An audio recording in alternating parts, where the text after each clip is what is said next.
Hi there.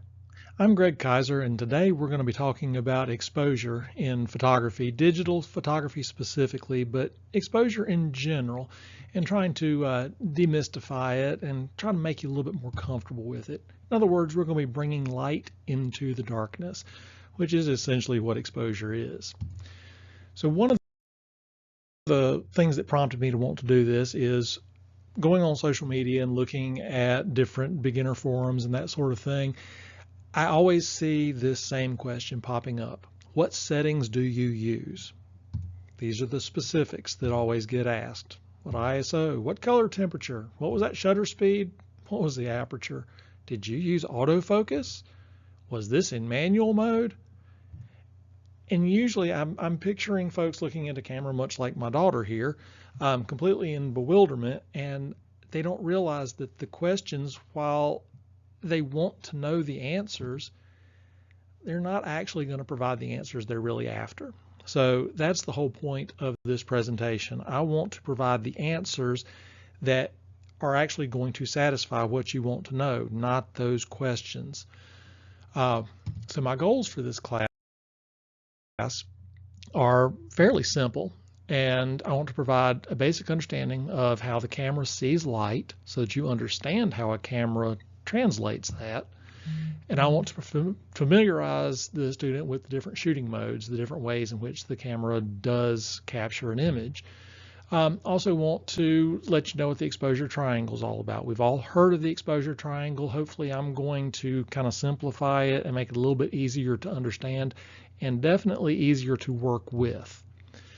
I want to provide an understanding of the light meter, which is that little thing at the bottom of the viewfinder or at the bottom of the live view if you're using that, that has the little arrow that goes left and right. We'll talk about that. We're going to provide an alternative to that light meter that I personally feel is a whole lot easier to work with and is more accurate as well. And I'll take a brief look at the exposure tools that you have within your camera. We're not going to be talking about handheld light meters. We're not going to be talking about anything that you don't already have. So regardless of what kind of camera you're shooting with, you have these exposure tools available to you in some way, shape, or form. We want to discuss the exposure compensation and bracketing a little bit, just to give you an understanding on how to fine-tune that exposure. We want to discuss the creative use of exposure in photography, some things that you can use exposure for creatively, not just to get the quote-unquote correct exposure.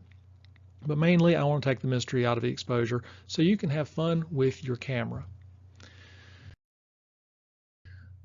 One thing we have to understand is the camera sees differently than our human eyes.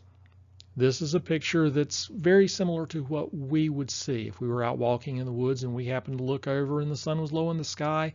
This is kind of what we would see. But what you have to understand is our eyes have a huge dynamic range and can see shadow and highlight detail on the fly. We can look at a scene like this and we can translate those really bright areas and the really dark areas and see detail in both. We constantly shift how the colors are portrayed or rendered to our eyes, which means we can look in shadow and see kind of the same color tones as we would around everything else. It's just the way our eyes and brain work. The overall brightness is automatic change in our pupil size. Basically, the brighter it is, the smaller our pupil gets. The dimmer it is, the wider that pupil gets, letting more light into our eyes.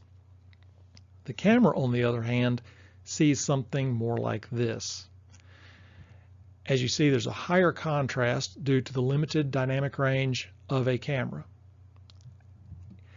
We also see colors through a camera based on a single light source, which means that in this situation, the sun, which happened to be over my shoulder at the time of doing this, is casting a uniform light across everything.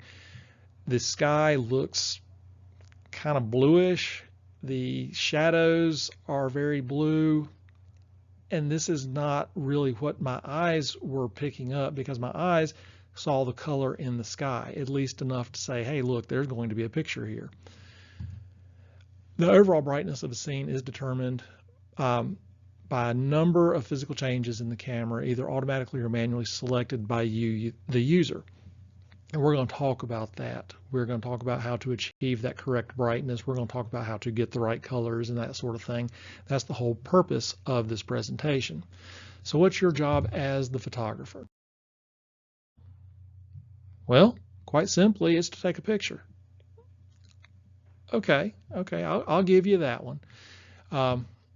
However, the main job is that you are the translator between the human vision and technology. So you're going to take what you see with your eyes and you're going to capture that with a camera. That's that translation between. And let's talk about cameras in general, first off. Now, one of the big things right now is everybody is wanting to get into mirrorless because mirrorless is the next best thing, and apparently it is something completely different than anything else we've ever had. That's wrong. Mirrorless cameras and mirrored or DSLR or SLR cameras are largely the same. They're all a light-proof box with a shutter that captures an image. The differences are mainly in the interface between you, the user, and the camera, and they're not as big as what you would think. Live view on a DSLR is very similar to a mirrorless camera. However, the viewfinder on a DSLR is purely optical and can't be used when the mirror is flipped up for live view. When using the optical viewfinder, you're only going to see a light meter when it's activated. Usually a half press of the shutter button activates the light meter for a brief period of time. And regardless of what you do to the exposure, there is no change in the view that you are seeing with those exposure changes. It will give you an exposure simulation in luminance only in live view though. So you can kind of see what the exposure choices are doing when you're in live view, and usually that's just a button on the back of the camera. You click that, it flips the mirror out of the way and displays what the sensor sees on the back of the camera. This is the way I usually shoot, especially in landscape and decay type photography. Using the live view, it will allow for a histogram, which I think is extremely helpful, which we will get into that in depth. It can allow you to autofocus. It's more accurate than using the viewfinder on a DSLR. However, it is much slower. So this is not something where you're running and gunning and you're able to fine-tune where you're focusing. That's a course for another day, but just know that you can autofocus in live view. It's just a little bit slower, although more accurate. Now, with an EVF or electronic viewfinder on a mirrorless camera, all the rage these days, it's essentially like seeing that live view through the viewfinder. You will have an exposure simulation, just like with live view, but it is a little bit more accurate. It will allow for a histogram, just as in live view, but you see it through that viewfinder, and allows you to autofocus just the same, but in this situation, we have the ability to do eye autofocus, which is extremely helpful when photographing people, and it is much faster than live view in DSLR. It's actually on par with the optical viewfinder autofocus on a DSLR. It shows focus peaking for manual focus, so you can tell what plane you are focused on. It makes it a little bit quicker, a little bit simpler to focus in manual.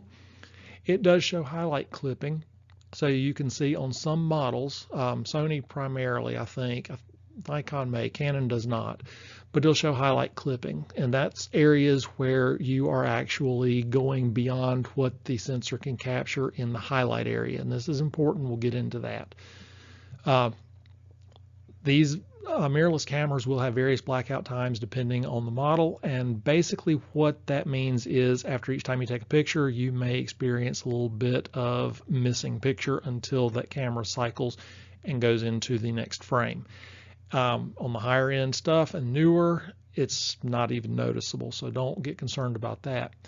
The same view that's available through the EVF is available through the LCD on the rear, similar to live view. Normally when you take the camera away from your face, it'll automatically pop up on that rear LCD. So let's talk about the command dial.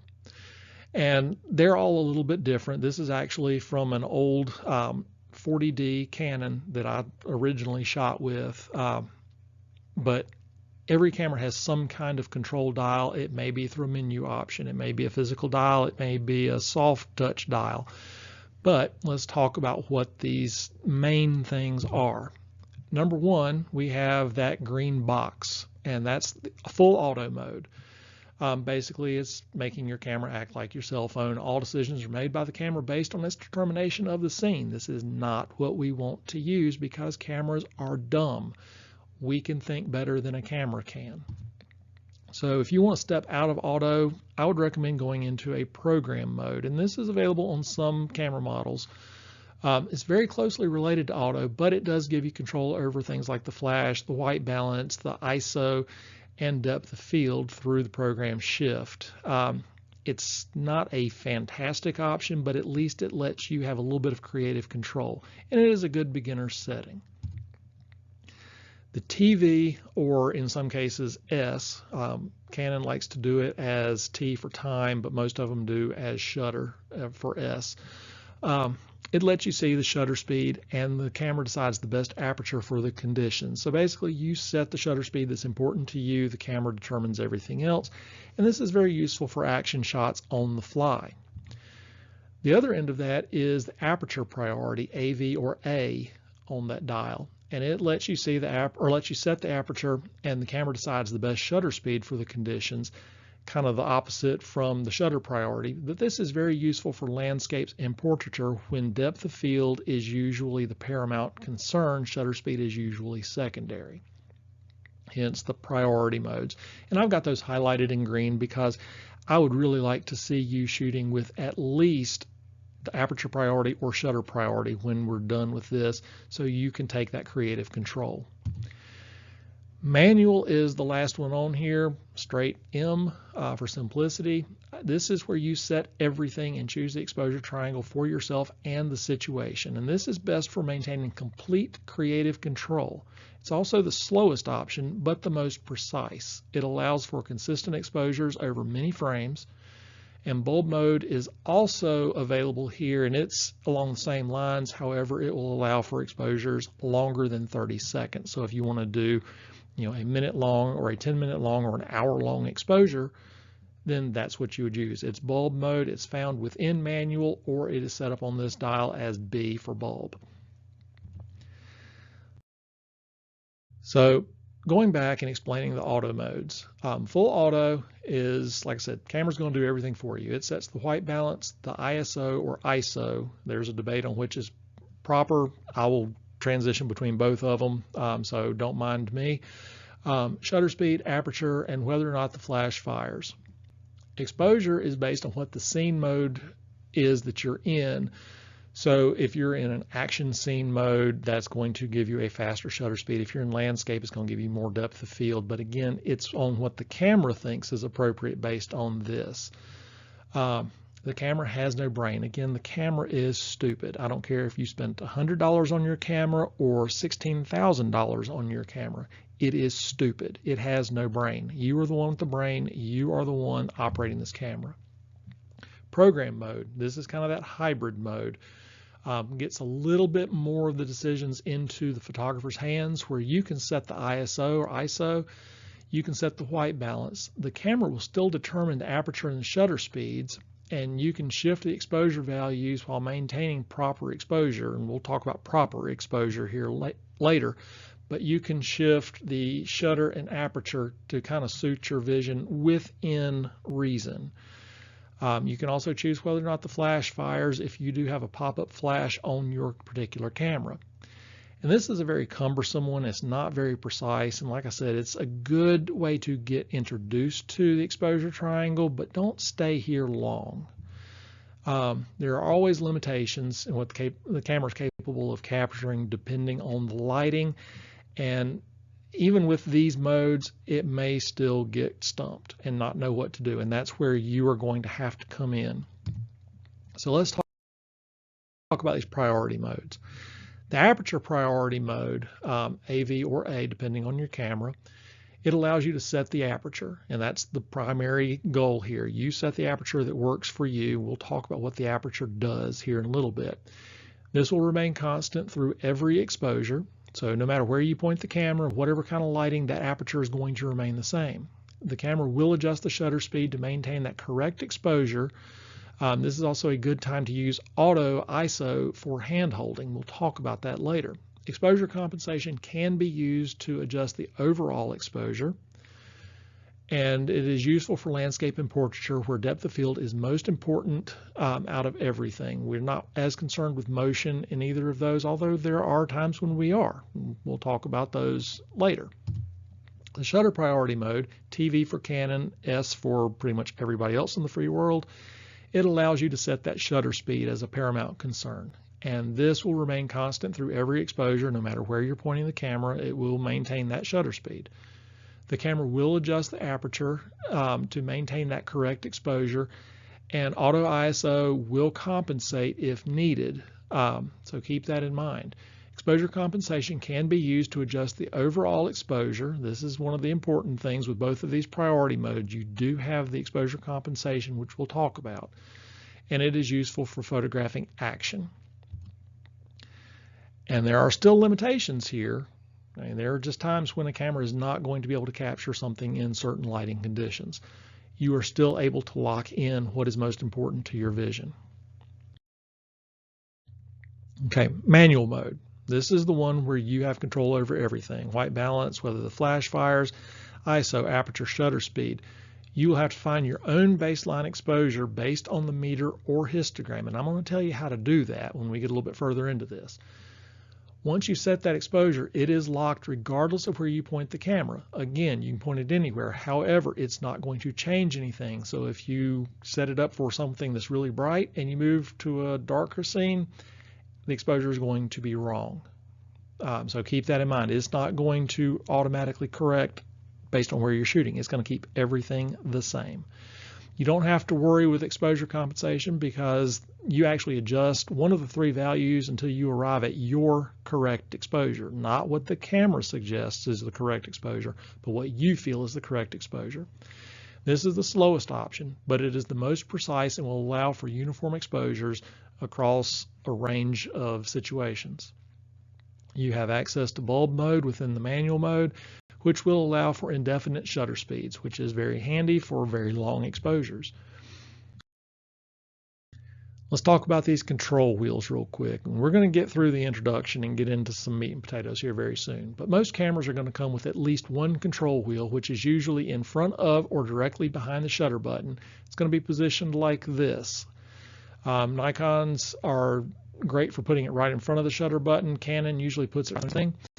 In some cases, though, it will be on the top edge on the back side of the camera where the buttons are here. Some cameras are going to have a secondary control wheel, and these are the more advanced cameras, the more professional, if you will, cameras. It allows for quicker manipulation of the exposure settings. But the secondary control wheel is going to be either on the top back, or like with the Canon, it's going to be that large wheel there in the back. The idea is the thumb can actually manipulate that secondary wheel. And these wheels are used to select the shutter and aperture values, and in priority mode, your primary exposure value will be the wheel closest to the shutter button. So if you have these two wheels, if you're in one of the priority modes, then setting the aperture for aperture priority or shutter for shutter priority is going to be on that one closest to the shutter button. Most of them will allow you to custom assign these buttons if you don't like that. Exposure triangle. Everybody gets very confused about the exposure triangle, but yet everyone always says you need to learn the exposure triangle. I look at it as a simpler way of seeing things than most. I look at it as my own eye, because the camera sees, I see. So ISO is the first part of that exposure triangle, and this dictates how sensitive the camera is to the light entering the camera. It's a throwback to the old film speed days when you used to go to the store and you'd get an ASA 400 speed for doing something inside, ASA 800 for doing nighttime stuff, ASA 100 for doing bright daylight. Think about it like our brain receiving information from our eyes. It's how sensitive and how quickly we can react to the visual information coming through our eyes. The next part of this is the aperture. And this is inside of the lens itself, and this adjusts the amount of light that enters the lens. Essentially, it's a bunch of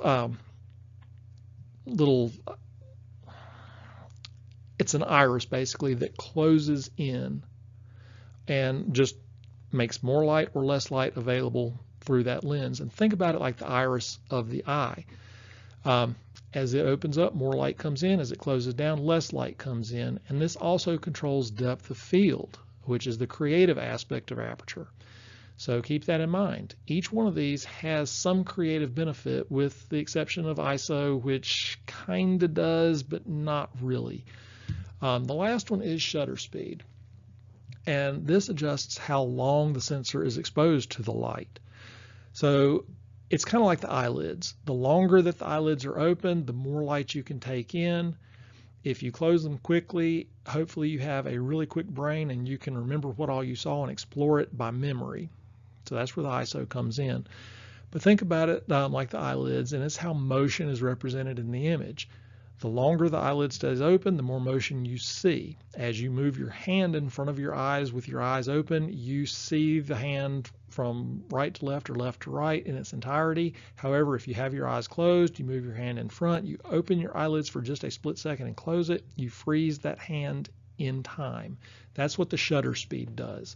So that's your exposure triangle right there. ISO, aperture, and shutter speed. These are the three things that you're going to have to control in some way, shape, or form in order to get an image to expose on your sensor or on a frame of film if that's what you're shooting. So what exactly does ISO or ISO control? And like I said, this is the sensor's sensitivity to the light. The lower the number, example be ISO 100, would mean that the sensor needs more time to collect the light that is being presented to it.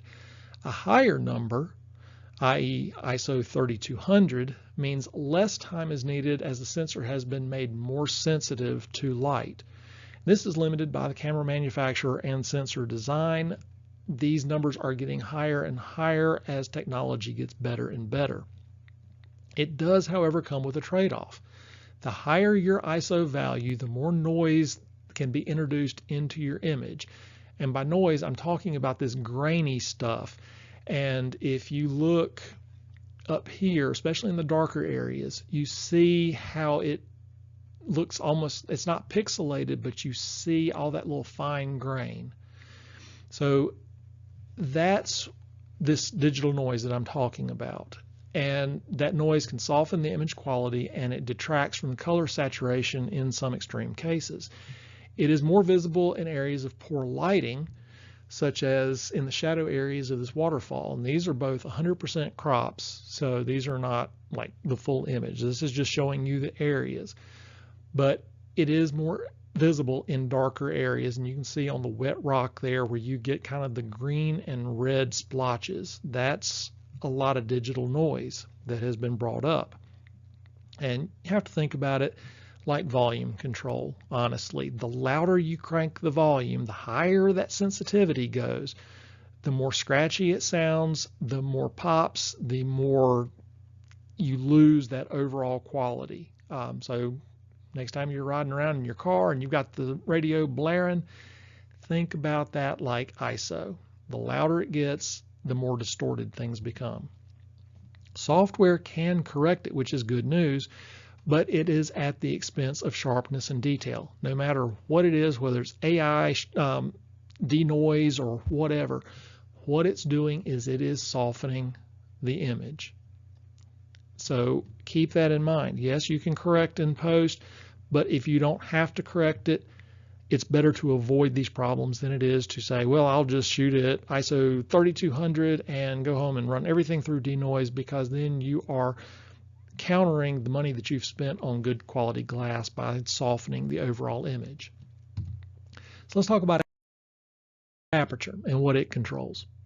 The aperture, or more routinely the F number, is responsible for the amount of light entering the lens.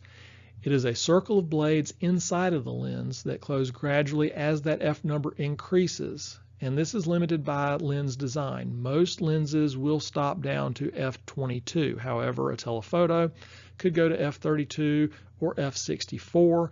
Medium format, large format will go even higher.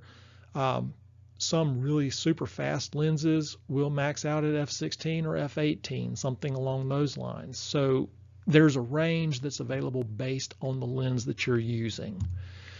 The more light that you let in, the larger that iris opening, the shallower the depth of field, as in the portrait to the left. So shallow depth of field means we see the subject sharp and in focus. However, everything in front of and behind are both rendered as very soft focus or blurred, bokeh, if you will. So when you're going for a limited depth of field in a portrait, that's what is controlling that. That's the aperture. However, as you stop the lens down, close the blades, you're going to get a greater depth of field, as in this landscape photo, where everything near too far is in apparent sharpness. That doesn't mean stop your lens down all the way, because in most cases, you're going to end up getting what's called diffraction at very, very narrow apertures. Let's say in the situation of this lens, it had a maximum aperture of f22. If I had stopped this lens down to 22, there would have been some overall softening of the image. So I kept it a stop away from that and shot this at f16 if memory serves.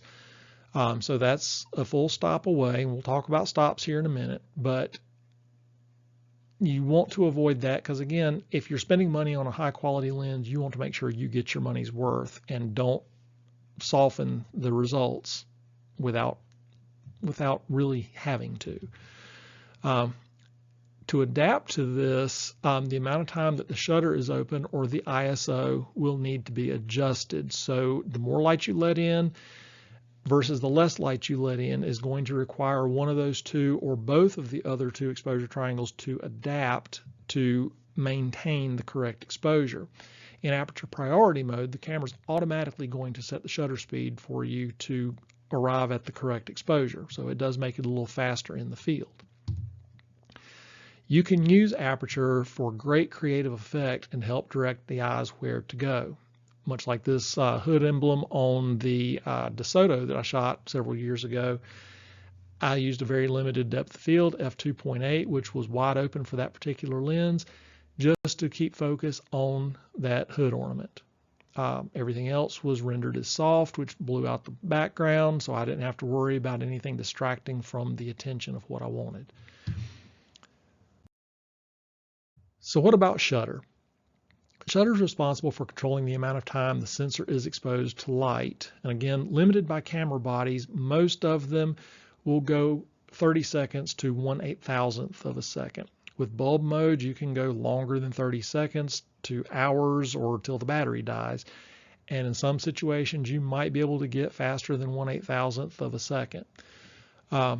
But it's the amount of time the sensor is exposed. So any kind of motion, either from the camera or from the subject, is going to be recorded. So you have to watch for unintentional movement, meaning movement that you introduce by shaking the camera, or movement like the blades of seagrass here that may be blowing in the wind.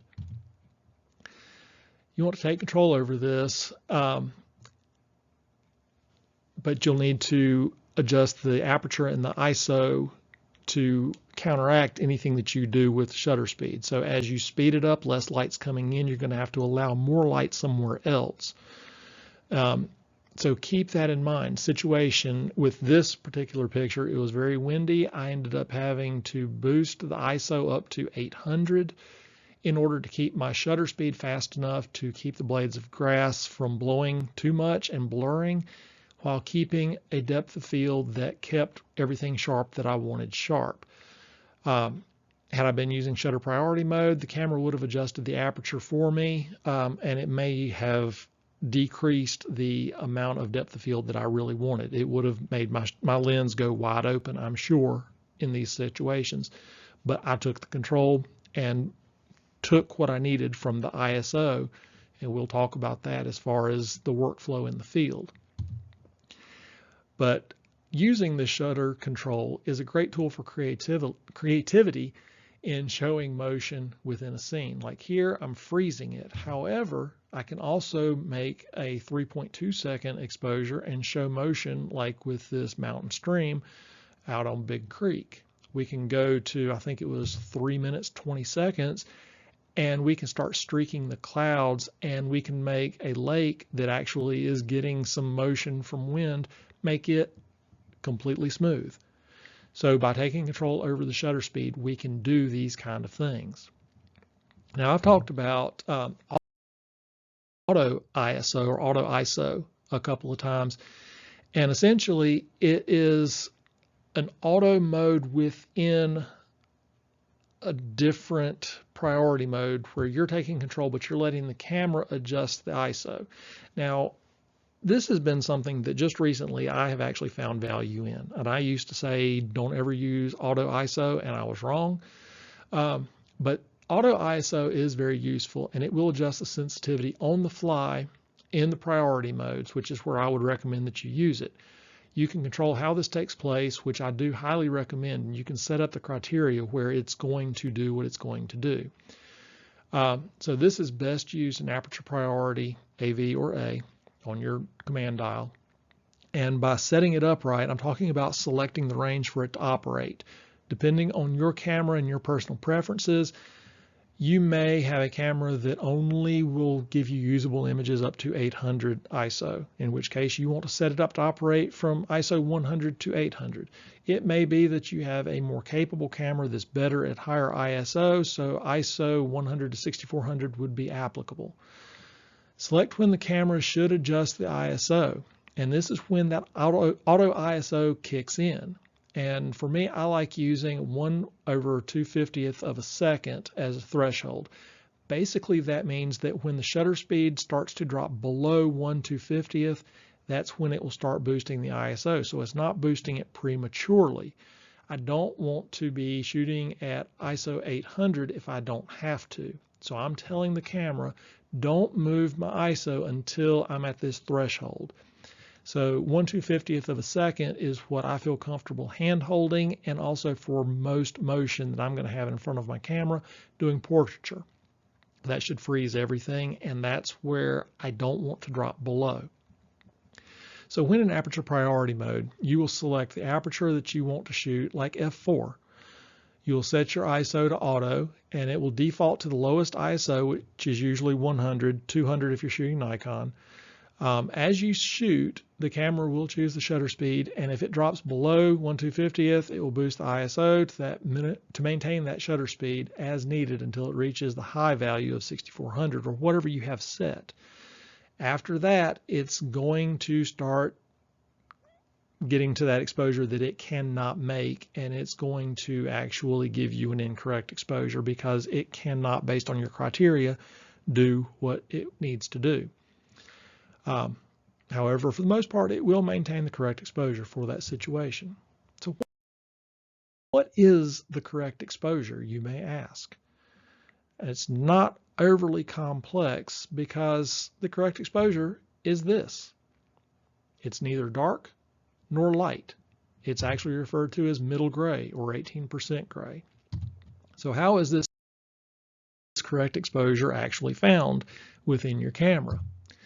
Since the early days of photography, there's been light meters, some way, shape, or form involved. And I've told you we're not going to talk about handheld light meters. Fortunately, our cameras have started to incorporate the same technology within the camera. And they can be handheld, but like I said, they're all internal these days. And you can typically use spot, center weighted, or evaluative matrix as your options. They measure the light on the scene or the subject, either reflected or incidental, meaning the light that's falling on them. And these are the ways that you can measure light. And these are each based on what's referred to as that 18% gray, which is the middle gray, the thing that we looked at on the last slide. It's neither light nor dark. It is middle of the road. This is what the light meter will register as a 0 EV or exposure value. However, it's not always correct for your vision though. So it's that light meter when you're looking through the viewfinder or at the bottom of your live view, or when you're looking through an EVF, that little grid at the bottom that looks like this. That is your light meter. And that 0 in between is that 0 EV that I'm talking about. That's middle gray, as you can see by the gray triangle there. The other ones, like -3, that's going to be really dark, underexposed. +3, really bright, overexposed. So the camera sees things very black and white, and it wants to find gray in the middle. And when you set the camera to anything but manual, the camera will choose this exposure based on metering mode. That middle gray, that 0, that's what the camera is going to strive for. You can adjust the EV plus or minus in only the priority modes, aperture shutter priority modes. In manual, you will select your own exposure through your individual settings. So you will control where that arrow goes based on your selections of exposure settings. So how exactly does the camera measure exposure? Evaluative matrix metering. This is the one that takes into effect the overall scene, and it looks at all the different tonal values from light to dark within the scene, and it averages everything out to find an overall middle gray. And this is good for general purpose work, but it does have its limitations and will typically overexpose or underexpose in difficult lighting conditions. Center weighted metering, and this is like the previous mode, but it's going to put more emphasis on the exposure in the center part of the frame, and it's designed for portrait work where your subject is typically more centered in the frame. The background is not fully taken into consideration, which makes this a really good option for doing high key and low key portraiture work where you want your subject exposed correctly, but the background is going to go either really dark or really bright. And you'll notice the little icons that I've got at the end of each description. This is what you should be seeing in your camera, something along these lines that shows what metering mode that you're in. And this last one is a spot meter. And this is a function where basically there's going to be a plus in the dead middle of your frame that represents about 3.5% of the image. This is where the exposure reading is going to be read from for this light meter. And essentially you're going to point that X, that 3.5% of the image, on what you want to make sure that you have exposed as middle gray. So get something that is going to be a middle tone. Skin on a person is a really good option. Grass, the deep blue of the sky, those are all middle exposure points that you can use for reference. It's very accurate, but it is slow, and it does require a lot of thought because ideally you're going to take spot meter readings off of several areas in the frame, and you're going to figure out where your exposure needs to be. To complicate matters even more, some Canon cameras add a partial metering option that is 10% of the image. So it gives a little bit more weight to a larger area. So it's not quite as specific, but it makes it a little bit easier to come about an exposure. So why do we need to worry about where the camera is picking up the exposure? Well, we need to be able to determine your correct exposure. This is one of those images that's going to really confuse a light meter because most of it is white, from the white clouds to the snow on the roof and the ground. And it's overly bright, and this is actually exposed at 1 2/3 stops over what that 0 exposure would be. And it definitely would have fooled the evaluative metering and forced the snow to be gray. So if you've ever gone out and you've taken a picture on a snowy day and it comes in and the snow looks gray, it looks like a dreary day, that's what's happening. The light meter has been fooled. Same thing can work with a low key image. And here's a portrait, black background, dark suit.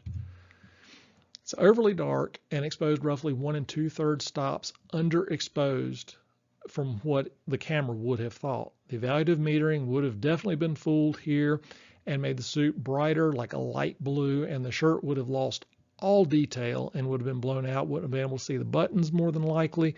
It would have been a mess. And this is also a good opportunity for center weighted metering because the camera would have given proper exposure preference to the subject here. I've talked a lot about stops, and it's time now to kind of explain what they are. So what exactly are stops? No, this is not driver's ed. We're not going to be talking about stop signs. Stops are how exposure values are measured. Each stop is a halving or doubling of light through the ISO, shutter speed, or aperture, and they're all referred to as stops, no matter which one of those 3 pieces of the exposure triangle you're talking about. As you halve or double it, that is a stop. For example, to reduce 1 stop of light to make it darker, you would drop from 4 seconds to 2 seconds, less time, less exposure to the light, or F8 to F11. and these numbers are complicated. I'm going to show you a slide next that explains the aperture a little bit better, but you're narrowing that aperture, allowing less light to come in, so you're making it darker. Or ISO 800 to ISO 400, you're making that brain less sensitive, so it's going to not have enough time to register, so it's going to be darker. If you'd like to increase one stop of light to make it brighter, you would do the opposite. You would increase the shutter from a half a second to 1 second, you're doubling it. F8 to 5.6, again, this is confusing. Hold on just a minute, I'm going to show you something that hopefully will clear that up. But that's allowing more light by opening this aperture up, this iris inside of your lens. Or ISO 100 to 200, you're doubling that, making it twice as sensitive, so it's going to be brighter. Here are those charts, and if we look over here, and get my pointer, this is going to be your ISO or ISO. Most cameras are going to base at 100. To double that is 200. To double that is 400, 800, 1600. Okay, this is not math class. That's fairly simple. Most cameras are going to do this in third of a stop just so you can really fine-tune things. That's where these numbers come from, but your full stop marks are here. So that's your ISO. So we know what the stops are. These are the full stops. Again, f-stop or aperture chart. This shows what the iris does. And these are the full stops again. 2.8, f4, which is weird because that's not doubling here, and doubling from 4 to 5.6 is again not doubling, but this is actually a fraction. It's actually 1 over 2.8, 1 over 4, 1 over 5.6. It's complicated, and I promise you don't need to care how these numbers go. If you want to know your full stops, just understand 2.8, f4, 5.6, f8, f11, f16, f22. Most cameras do this in thirds of a stop, so this is how this turns out when you're going through the different clicks on your camera. And again, when the aperture is wide open, you don't have a lot of depth of field. Subject's in focus, tree is not. When it's stopped all the way down, very, very little small pinhole of light, subject and background are in focus. So don't get too caught up on this because it really doesn't matter the numbers. Just understand what's going on here and that these are full stops. 3 clicks equals 1 full stop. Shutter speed. This is easy to understand. Full stops are 1 second, double it, 2 second, 4 second, 8 second, and so on and so on. Third of a stop, this is what you see when you're scrolling through. So just understand that that's what stops are. It's the halving and doubling. With ISO and shutter speed, it is literally halving and doubling. With aperture, it's a fraction. The numbers make no sense, but just know the bigger the number, the smaller the opening. The smaller the number, the bigger the opening.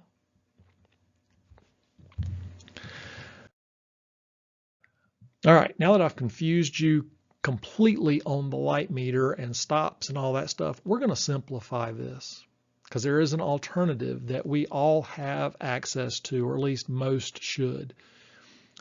The light meter is very good, but you really have to interpret how the camera is reading the scene and understand how to use the different metering modes, as I've kind of implied. Using a histogram in live view, or it's available on the electronic viewfinder and a mirrorless camera, will allow you greater flexibility with exposure, as you'll see, where all the tonal values lay throughout the image. Basically, it is a map of luminance values on a pixel level. Let's look at this picture right here. This is not a zero exposure image because there's a lot of shadow, there's a lot of dark tones. So this is what my light meter would have read. And there's that 0, 18% middle gray there in the middle, but my light meter had an arrow pointed at -1. So I was 1 stop, going back to stops, underexposed for this image. So how did I know to do this? Well, through experience, I knew that if I went with that middle exposure, that the bright parts of the sky up here, these white parts of the cloud, were going to blow out, meaning I was going to have no detail in them whatsoever. I didn't want to do that. So what we did was we looked at the histogram. And this is what a histogram looks like. And what we're seeing here is a complete mapping of all the pixels from absolute black to absolute white with middle gray here in the middle. So now we know that most of the tones are over here in the middle to dark area, which again, middle to dark tones all in here, even up here in the clouds. We get less spread in the brighter areas because there are less brighter areas in this image. Little bright parts of the boards here and that sort of thing. But there's actually nothing completely jammed up on this corner. There is no absolute white value. We're going to talk about that. Let's talk about what this histogram does. Basic anatomy of a histogram. It lays out, and all histograms are the same, dark at the left, bright to the right. And when you get all the way to the edges here, it is black and white. This area through here is shadows. These are highlights, brighter areas in the scene. The mid-tones are right here with middle gray being right here in the middle. And as you see, these different pixels are stacked up. There's not a lot of pixels here. There's a whole lot of pixels here. Touching up here at the top is not a problem. It's just the proportion of pixels at each brightness level. That's all it is. So we have a lot of pixels up here in the highlight area, but that's okay. There's plenty of detail because we have all this area of pixels for detail. We don't have anything all the way over to the right, which would be absolute white, no detail, and nothing all the way to the left, which is absolute black and no detail. So that's how a histogram works out. They all work the same. And once you understand how this works, this is a better alternative to a light meter because you don't have to worry about is it 2/3 of a stop underexposed or 1 1/3 stop overexposed. You just look at where the pixels are and then you make your determination that's what the scene needs to look like. So let's talk about a good and bad histogram. Now this is a raw capture straight out of camera, and this is what the histogram looks like. And this would be a proper exposure when exposing to the right. I'll talk about that a little bit more later. But this is a proper exposure where there is shadow detail, where there is highlight detail. The mid-tones are all workable. There's a lot of bright areas. There we go. A lot of bright areas in the sky, and that's why we have all these pixels stacked up over here. This stuff here in the middle is going to be the barn, the tree, and the grass. So what about this one? Obviously it's a lot darker. This is now 2 stops underexposed, and you can see where the sky up here is now rendered as a mid-tone. The barn is down here in the shadow area, so we're losing all kinds of detail. We've got stuff all bunched up in the blacks. There's nothing anywhere near the white. So what if we go 2 stops overexposed? That's what a histogram is going to look like. There's nothing down here in the dark because even the deep shadows have lots of detail. So we have all this stuff that should be deep dark has been moved up into just mid shadows. But look what happens over here. We're losing all this information in the bright area. We have no more detail in the sky. It's all been what's called clipped. So these are not good histograms. This is a good histogram because we don't have anything jammed on either side, and the pixel representation is accurate for what I'm seeing in the picture. But in difficult exposure situations, you can always blend what would be a similar series of bracketed images and do it as a high dynamic range. So if I needed to, I could take all 3 of these pictures, put them all together, and let Lightroom or Photoshop blend them together and take the detail from the dark and the detail from the white and work that in with the proper exposure so I have a lot more stuff visible. That's an advanced technique, and right now for the purposes of this class, I don't think it's going to serve to get any further into it, but it is something that is possible. Now, I've talked about exposure compensation, and we need to talk about how that actually works. So in aperture priority mode, you select the aperture needed. In the situation of this picture, it was f1.2 more than likely, because that was wide open on that particular lens. But I wanted to get that light and airy feeling, so I needed to control where the bright parts of the image were, and I didn't want that bright shirt, the paler skin, I didn't want that to affect my exposure and cause it to underexpose. I wanted to keep it nice and bright. So I used that exposure compensation. So I brightened the image until I started to see that I was going to lose detail in the white of his shirt. And then I backed it off a third of a stop. So what that was doing was it was changing my shutter speed, which it was a bright day. I had no problem with shutter speed. It was probably somewhere in the neighborhood of 1/1000th or 1/500th of a second, so I had no problem with that. So keep that in mind. In aperture priority mode, you can affect the overall brightness of an image through exposure compensation. Same thing goes in shutter priority mode. In this situation, I wanted to keep a shutter speed of about 1/2 a second, just to show the drama in the waves. So I selected that shutter speed, and then had I let the camera give me a 0 exposure, there is a real good chance that it would have underexposed slightly. Now I shot this in manual, full disclosure, but it shows what I'm talking about. Had the camera chose to underexpose, then I would have lost detail in some of the shadow areas, and the sky would have been more richly colored than what I wanted. Had it overexposed, it would have very potentially blown out portions of the sky. I would have lost the color.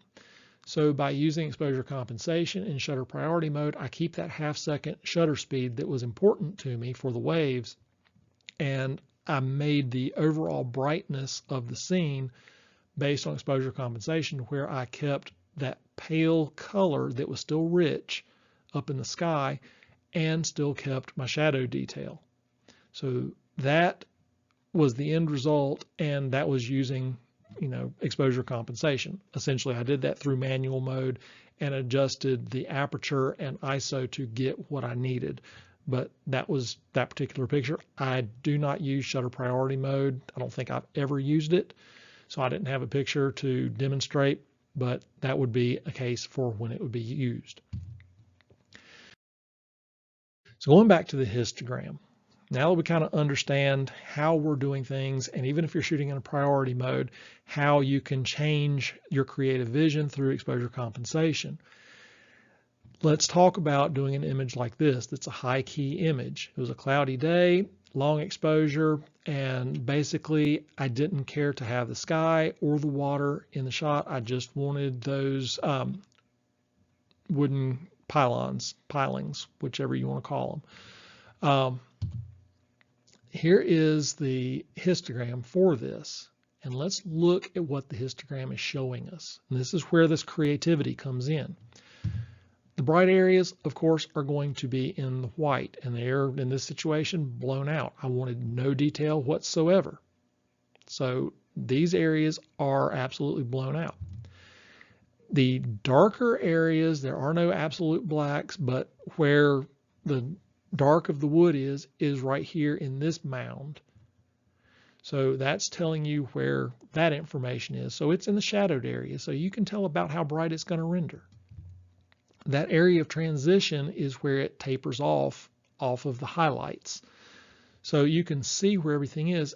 So knowing how I wanted this picture to present, I adjusted my exposure to arrive at that. It was in manual mode. Same can be done with exposure compensation, just with a little less control, because you're going to be working with what the camera is going to deem. And I did a balance between all three based on what I wanted. It turned out to be about 2 1/3 stops overexposed based on what the camera would have suggested. Now let's talk about the other end of the spectrum and what would be kind of a lower key image. I wanted this to be high contrast black and white, and I knew what I wanted when I shot it, so this is what the histogram looked like. I wanted to make sure that I had absolute blacks, and they are bunched up right there because that is total black. I didn't care to have any detail underneath the sign. That's fine with me. That established that part of the scene. The absolute white, again, no detail on the white backing of the sign. Didn't care. Wanted that high contrast. So we've got those two areas maxed out. That right there is kind of a tone. It's not quite middle gray, but it takes up a lot of the image between the metal and portions of the sky. So I knew that that was where that was residing. Middle gray is going to be somewhere right in there. So I know based on the histogram where all of my pixels are, where the different tonal values are, so I can get the spread that I want. In this situation, it was about a stop and a third underexposed from what the camera would have dictated, because it would not want all that stuff going into deep shadow, and it would have blown out portions of the sky and the sign so that it had more detail in a larger portion of the image. So I didn't want that, so I had to overrule it, went with manual. Same can be done with exposure compensation. Now, exposing to the right, or ETTR, as a lot of people will say, this is something that I've talked about several times, and I find it very beneficial when shooting in RAW and shooting with an edit in mind, because I want all that tonal value there from dark to light. So this is what a histogram looks like, and this is what I actually captured right here, and you can see over here there is nothing that is absolute black, and there is really nothing that is absolute white. It's right to the edge, but it's not there. There is nothing clipping. So all of my pixel values are spread across here just as I want, and I have all the detail that I need. But in this raw capture, it looks like the sky is white. But I know because of the histogram, all those values are here with plenty of information. So what does that mean? That means that when I go into post-processing and can edit this image, I know the information that I have, and I can end up with this. Again, I end up with nice rich darks, but there's detail there. I've got this sky that I have now recovered the detail in. So every part of this frame has detail, and the contrast that I wanted has been applied. The color rendition that I wanted has been applied. So if we look at the raw image, well, it won't let me go back, so we're just going to stick with this. But as you remember, the raw image was a little bit blander, and this has much richer colors, and that's part of exposing to the right. So what about image review? If you don't have a histogram available while you're shooting, you have one when you're reviewing your image, and you might have to set your camera up to show this by hitting an info button or something like that. But this is what a typical image review will look like. This is on the back of my current camera, and it's Canon, and pretty much all Canon image reviews look like this, and let's go through it. I have the image number. This was 83 of 86. If it's the direct image review, it's not going to show that. It'll just be the last shot that was taken, but this shows where it falls in the series of images. It gives you the battery level at the time of capture. And this is a captured JPEG representation. I shoot 100% in RAW. I don't do the RAW plus JPEG, don't do JPEG. I shoot in RAW. But everything through the histogram, everything through the live view, and everything through image review is a JPEG representation. The camera will apply certain presets because a raw image is not a visible image file. It's just a collection of data points. So whether you're mirrorless, whether you're DSLR, these image reviews, the live view, EVF, it's all a JPEG representation. It is not accurate to your raw capture. And I mention that because next up we have highlight warning. And those little black areas, they're called blinkies. And if you're looking at this in real time, they're going to be blinking on and off. I just timed it to where I got those black dots in there. That shows you areas where the camera says that I have clipped the information. I've lost detail. It's overexposed. If you look over at the histogram, you can tell that's not the case because I exposed to the right. And I have plenty of room there on the right-hand side. Those pixels are not jammed up. They are not actually blown out. That's the raw information on that histogram. The JPEG shows that I have clipped those images or those pixels. So I need to know how to read the histogram. But I also do look for these highlights just to know where my problem areas may be. M shows the mode that this was shot in. So if it was aperture priority, it would be AV or A. If it's shutter priority, TV or S. Gives me the shutter speed, 1/5 of a second. Aperture, f14. So I had a fairly stop-down lens. Remember, this particular lens goes to f22. So I still had some more that I could have stopped down, but this gave me the depth of field that I wanted. The white balance at the time of the capture was cloudy. We'll talk about that in a little bit more later on, but obviously it was a cloudy day, so I shot this in cloudy white balance. The picture style that I was in was neutral, and the numbers beside show where I have altered my neutral picture style to get the contrast and saturation down to nothing. So that gives me a more accurate histogram. I'll talk about that again a little bit later on. That's just showing me that the highlight protection is off. I don't do that because that introduces other things that the camera thinks are best, not what I think are best. So I always have that off. This gives me the folder and file name that the image is saved in, date and time that it was captured. And here's the RGB histogram exposed to the right, and it shows each of the color channels, R, G, and B, red, green, and blue. Talked about exposed to the right. That's me using it in practice. That's what it looks like. The ISO value that I used, ISO 100. There's no need to go any higher than that. Nothing was moving. 1/5 of a second was perfectly fine for this image. F14 worked, so ISO 100 was great, and it kept a nice clean image. Metering mode, and here's that little emblem that we were talking about, or the icon, and this shows that I was in matrix or evaluative metering. I didn't use my light meter per se. I used the histogram, so that's just there to document. File format, I shot in RAW. If you shoot JPEG, it'll show JPEG or RAW plus JPEG, but this was RAW, showing that's the only file that I have. And this is the file size. It's a 50 megapixel camera, so it's a large file, 66.5 megabytes.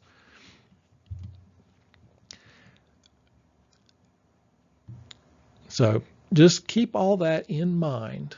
That's really all good information to have. But we don't rely on the LCD image.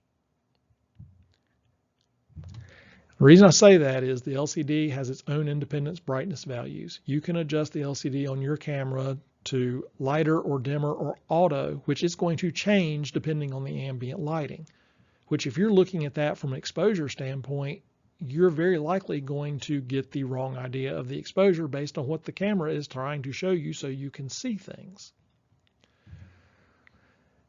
And again, this image is based on a JPEG representation of the file, so you're not seeing the full dynamic range. You're not seeing the detail that's actually there. You are basically just seeing a real quick and dirty edit on your image. But you can use the histogram for exposure and the picture that's shown here for compositional checks. Compositional checks just make sure that things aren't creeping into your scene or out of the scene that you don't intend. Make sure everything is in focus the way that you intend. But when it comes for checking exposure, check that histogram before anything else. Because we've been looking at this picture, which is a JPEG representation of the raw file, blah, blah, blah. What does this thing actually look like when you get it into post and recover the areas that the camera thought were overexposed? That's what we end up looking at. We've got great shadow detail. We've got great highlight detail. I exposed to the right. I knew how this was going to turn out. I knew how to go about processing it. There wasn't anything special done. And as you can see, the areas that the camera thought were blown out still have plenty of detail in them. It all worked well together. So let's talk about this exposure workflow in the field for a minute. And there's a lot that goes into exposure, as we've seen. But once you get comfortable with it, you can work through it fairly quickly. So the first thing that I would recommend that you do, set the ISO or ISO at your base, which for me is 100. Sony, I think, is 100. Nikon is 200. Olympus is 200. But whatever that base native ISO is, set it there for the cleanest possible image. You'll boost it later if needed, or you can drop it down into one of the simulated lower ISO settings if you need to let less light in. But change that after everything else is done and you need to adjust shutter speed for whatever. The next thing that you're going to do is you're going to set your aperture for the depth of field that you're wanting to capture, or you're going to set your shutter speed to deal with the motion in the scene. And this is based on your priority. You as a photographer, this is your creativity.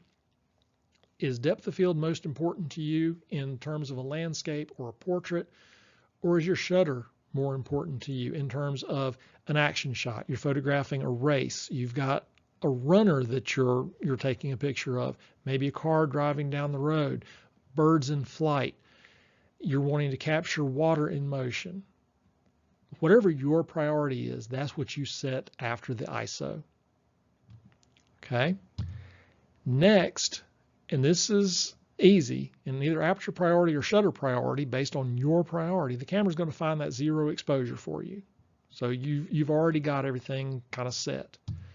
In manual mode, you're going to chase the light meter after half a press of the shutter button based on the position of the meter to get that zero exposure. And you're going to adjust to your preference. Same thing with a histogram. You're basically going to jog, like in my situation with a landscape photographer, I'm going to set the aperture first and foremost. Then I'm going to adjust the shutter speed to get to where I need to be. And remember that zero is the quote unquote correct exposure, but I might need to do something different. As I've shown in the past, I'm routinely a stop or more different from what the camera will show, especially in difficult lighting situations. So I'm going to look at the histogram and I'm going to find where I need to be. That's going to give me my shutter speed. And in the priority modes, you'll adjust the brightness to suit your vision by changing the overall exposure using the exposure compensation, which is the EV plus or minus adjustment. And it's going to look something like that on the button on your camera.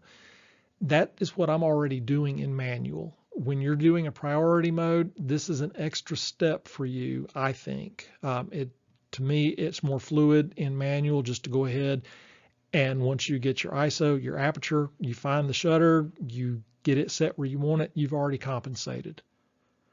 But that's where if the shutter speed is too slow and you're seeing grass moving or maybe a branch is blurring in your image, that's where you go back to the ISO and you go to ISO 200 or 400 or 800, whatever it needs to be to get your shutter speed right. And by knowing, all I need is the difference between 1/20th and 1/40th of a second. That's one stop. It's halving. So I can go from 100 to 200 ISO. But again, don't get caught up in that because I'm going to show you something even simpler than thinking about it like that. And it's just going to be the number of clicks, completely irrelevant to how many stops, just the number of clicks. And we'll get to that here very shortly. But we do need to look at the histogram again, because like I said, when using the histogram in live view or through the EVF, you're going to adjust your exposure so that you arrive at the most applicable spread of pixels you can for the scene. Again, you're going to do that in my situation with the shutter. However, if you had set your shutter speed first, because that was your priority, you're going to adjust your aperture and then possibly your ISO to arrive at this histogram to get what you need. This is an ideal histogram, and it looks like a bell curve. You will never ever see this in reality, or if you do, it's going to be a rare occasion and the gods are shining on you and everything is great. Notice that there's nothing blown out in the highlights, nothing bunched up in the shadows here. Again, perfect histogram. Everything is within the realm of the camera, and you can capture this well enough. You can arrive here in manual mode or in a priority mode through the exposure compensation. Again, with priority modes, it's an added step. So maintaining exposure in manual mode. Everybody gets a real bit out of shape over learning manual mode, and they think to be a professional photographer, you have to learn manual mode. You don't, but manual mode does make things a lot easier. Not necessarily quicker, but a lot easier in the field. And for the most part, I shoot in manual mode. Of course, I shoot very slow, so it works for me. Once you achieve the exposure you want, you can adjust to suit your vision. And like I said, if you need to boost the ISO to arrive at a different shutter speed, we're talking stops and now clicks. This is my theory on how to adjust within an exposure. If you close the aperture by 1 click, decreasing the light for more depth of field, 1 click on that control wheel, remember the control wheel from where I showed you before, you would want to slow the shutter speed or increase the ISO by 1 click. So you decrease the light using one wheel for 1 click. So you increase the light by 1 click on another wheel. Keeps balance. 1 click, 1 click. If you speed up the shutter speed by 2 clicks, we're not worried about stops here, just clicks. 2 clicks of the wheel. You're decreasing the light that's allowed to see the sensor by speeding up the shutter. But you've done it by 2 clicks. You can open the aperture or increase the ISO by 2 clicks. Again, click for click. But because we have 2 clicks here, we also have another option. Because we can open the aperture by 1 click and increase the ISO by 1 click. Both of those are brightening, but each by 1 click, which equals 2 clicks. And if you look up at the top, we sped the shutter speed up by 2 clicks. So by getting clicks back from the aperture and ISO, 1 each, that's your 2 clicks. Give a click, take a click in manual mode. That's how I teach manual to keep the exposure. So when you're trying to jog through different apertures or shutter speeds, and you need to make adjustments elsewhere, but keep that same exposure because you know that exposure works, if you're giving a click here, take a click here. If you're taking a click, give a click. It's all in clicks. Don't worry about stops. Don't worry about F16, F14, F11, F8.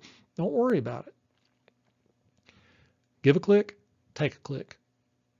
Easy enough. So how do we get an accurate histogram? We've talked about how to read a histogram. We've talked about what values look like on a histogram. We've looked at histograms based on the pictures that they were captured from. So how do we get an accurate histogram? Well, number one, you have to determine if you're going to shoot in RAW or JPEG, because an accurate histogram is going to look different for each of those situations. Okay?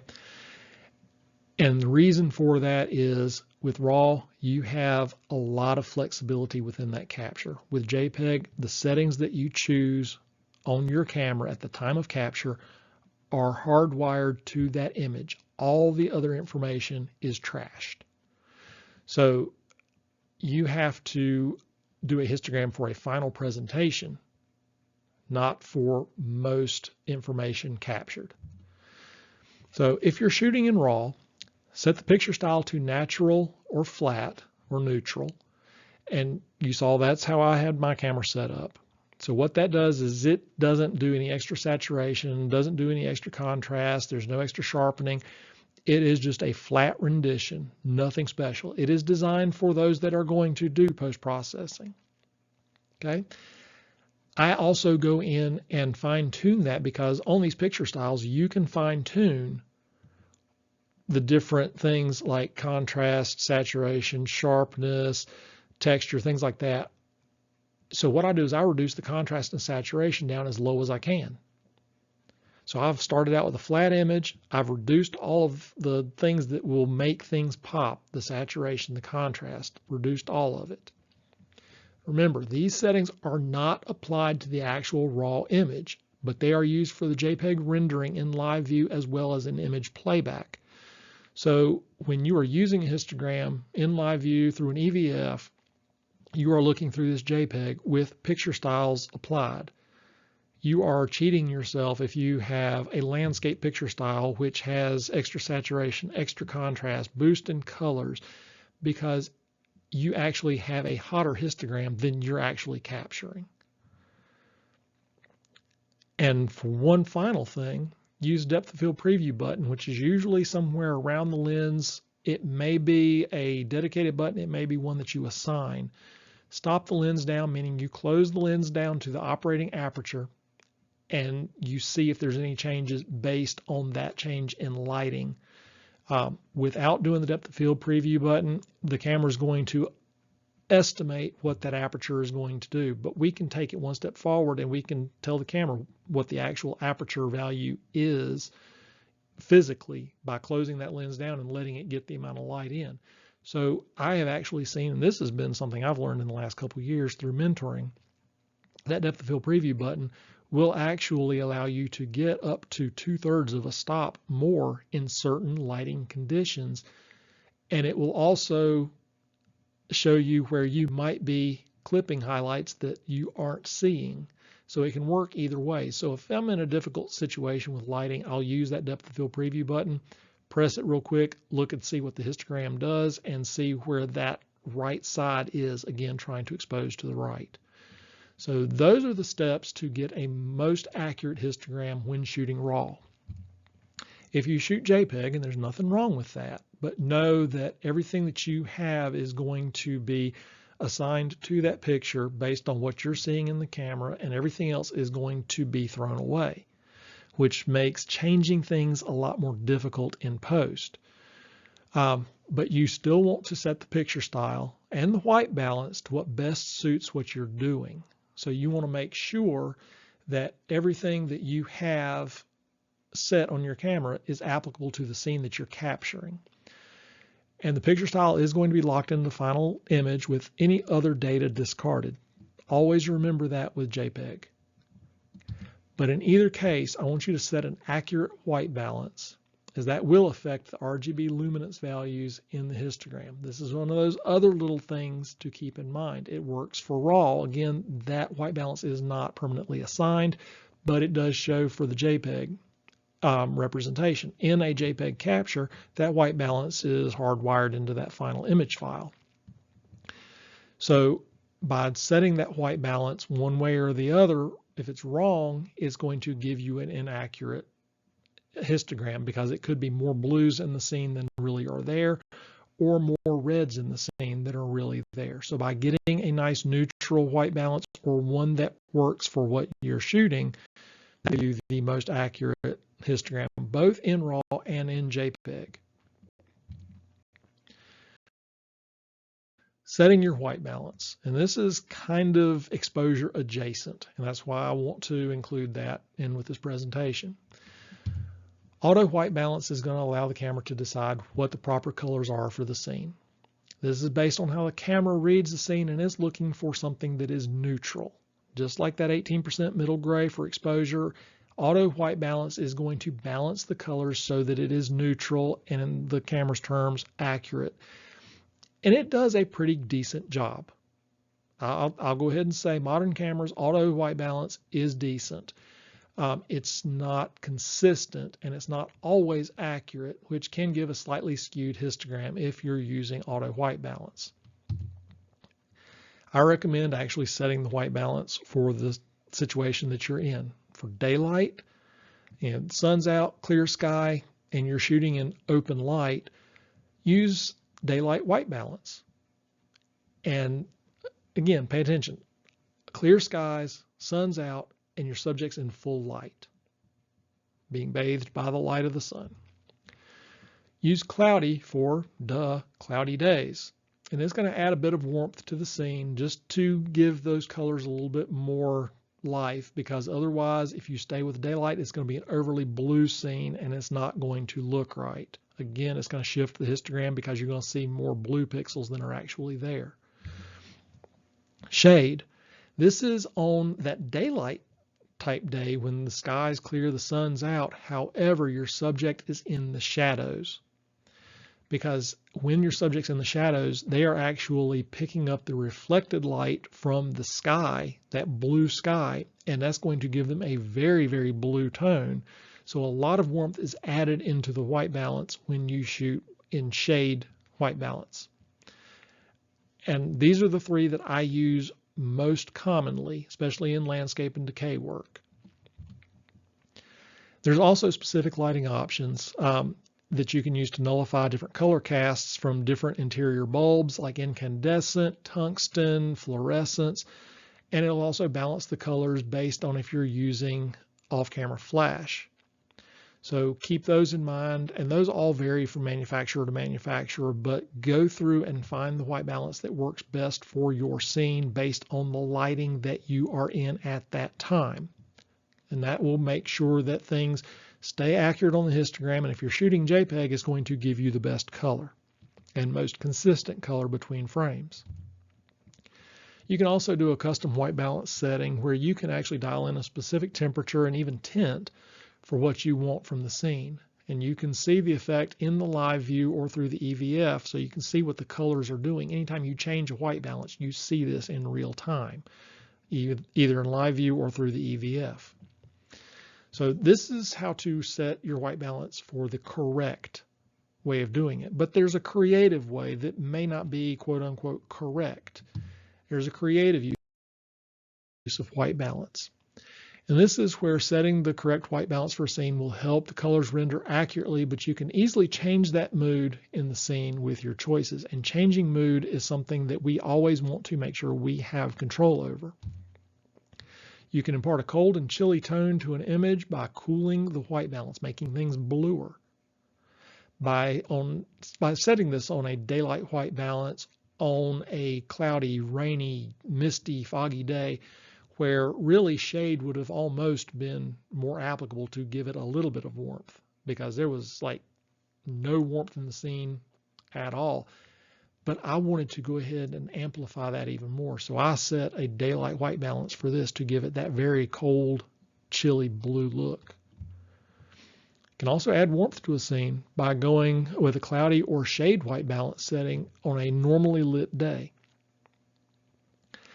And that's what I did here. Sunset was not going to be all that great. I knew that going in because the clouds there at the horizon were going to block the color. However, I was able to use shade white balance and then tweak it even further in post to get this very warm look throughout the scene. And that's what I really, really wanted to happen.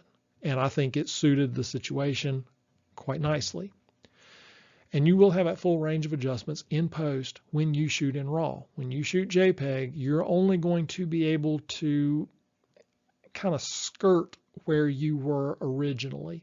So if you set it completely wrong, you're not going to be able to really get the white balance set right. Or if you shoot daylight and you're wanting something like one of these and you're wanting to really go one way or the other, you're not going to be able to do that. That's the realm of RAW. That's where keeping all that original image data comes into play. So that's really all I'm going to go into with white balance. It is exposure adjacent because it does impact the histogram, and it is one of those creative things that you can use along with exposure. So that's why I wanted to mention that, but that pretty much wraps things up. And I would like to thank you guys, especially those of you that have stuck with me through this whole presentation. I know it's been a long one. Normally when I'm doing this in front of a group, it goes for 4 hours. I've managed to cut that down quite a bit, I think. Of course, there's no questions, but if you do have any questions, let me know. If you can, leave a comment depending on how you're watching this, or email me, call me, whatever. I'm happy to talk with this through you or through with you even more than we already have.